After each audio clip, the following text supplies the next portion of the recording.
దేశవ్యాప్తంగా లోక్సభ ఎన్నికల్లో నల్లధనం ఏరులై పారుతోంది. బ్లాక్ మనీ ఏ ఒక్క రాష్ట్రానికో పరిమితం కాదు. అటు ఇటుగా అన్ని రాష్ట్రాల్లోనూ ఇదే పరిస్థితి. ఉత్తరప్రదేశ్, బీహార్, మహారాష్ట్ర, కర్ణాటక వంటి రాష్ట్రాల్లో అయితే బ్లాక్ మనీని అడ్డుకునే నాదుడే లేడు.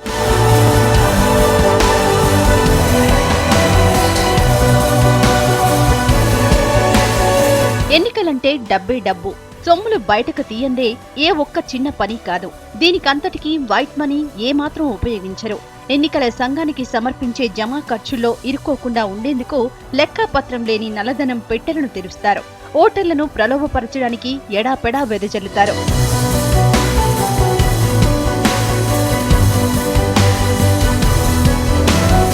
ఇలా వరదలై పారే బ్లాక్ మనీని అరికట్టడానికి మల్టీ ఏజెన్సీ గ్రిడ్ కు శ్రీకారం చుట్టింది ఎన్నికల సంఘం.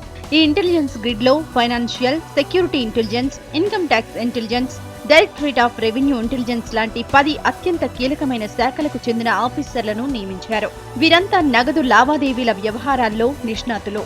బ్లాక్ మనీ ప్రవహించడానికి వీలున్న అన్ని మార్గాలపై ఓ కన్నేశారు. ఏమాత్రం డౌట్ వచ్చినా రైమంటూ యాక్షన్లోకి దిగుతారు. లెక్క జమ లేని నగదుతో ఎవరు పట్టుబడ్డా జైలుకు పంపిస్తారు.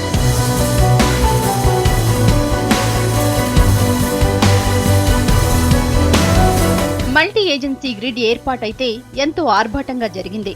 అయితే ఆచరణలో మాత్రం గ్రిడ్ తుస్సుమన్నట్లే. ఎలాంటి ప్రభావం చూపలేకపోయింది. హేమాహేమి లాంటి అధికారులు రంగంలోకి దిగినా పరిస్థితిలో ఏమాత్రం మార్పు లేదు.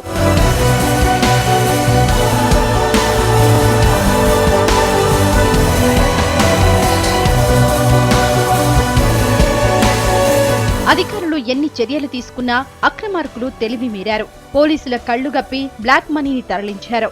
సామాన్య ప్రయాణికుల్లా ఆర్టీసీ బస్సుల్లో, చిన్న చిన్న కార్లలో, వ్యానుల్లో నల్లధనం పెట్టెలను గుట్టు చప్పుడు కాకుండా తరలించారు.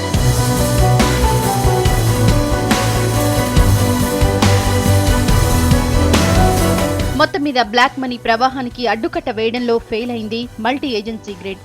బ్లాక్ మనీ వరదలై పారుతోంది.